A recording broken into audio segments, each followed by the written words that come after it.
Konti na lang panahon. Tutupad na yung buong plano ng Kilusang Mangingisda. Nakatapos na yung Bluebell Parade at ngayon ay halo pa rin tayo sa isang programa dito sa harap ng WTO.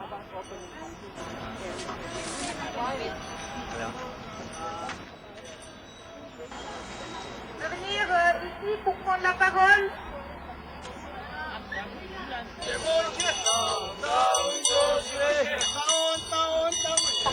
Solidaire, plus égalitaire. Ni en juin ni en juillet, les différents délégués venus à Genève n'ont pu se mettre d'accord. Devons-nous nous réjouir? Nous ne devons pas baisser la garde. Nous devons faire la fête pour enterrer le cycle de Doha. From the Peaceable Movement, Philippines. I would like to thank everybody who joined our Bluebell Parade. The Peaceable are also committed. We will not also stop fighting against WTO. We will protect our livelihood. We will protect our Filipino citizens. We will protect the whole world. Thank you.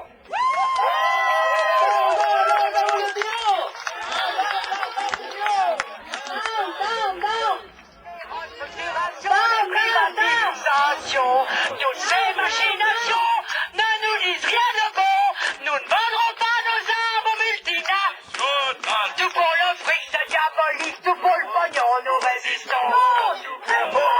Résistance à ceux qui veulent dominer le monde. Le monde répond résistance à ceux.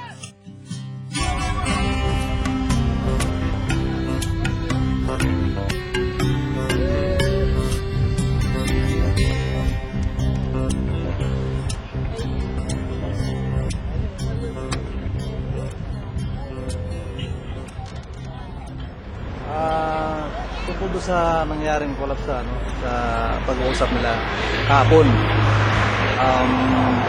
Sabi niya kailangan niya suspendehin yung pag-uusap kasi mukhang hindi magkasundo-sundo.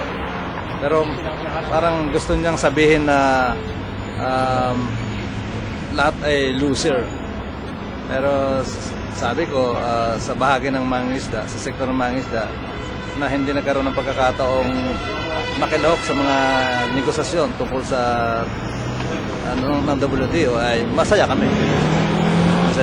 So, yung diya nagpaliwanag. Tinulungan din niya kung magpaliwanag tungkol sa iba pang epekto sa pangisda. Kaya bakit ganun ang posisyon namin? Ayaw namin sa WTO.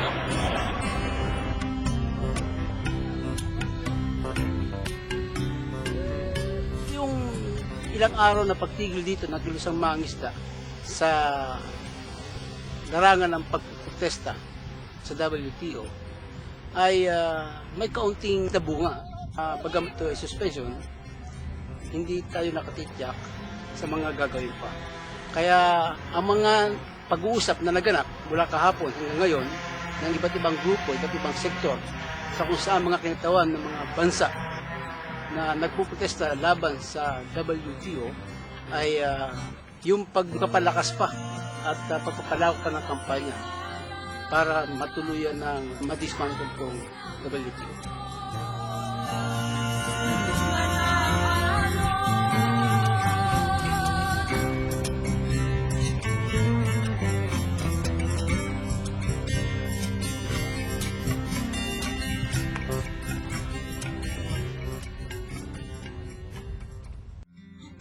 And fisher folk, I think we have nature, we work with nature, we both have things, we share ideals, we share nature together, and therefore it was a natural demonstration. It was a good demonstration.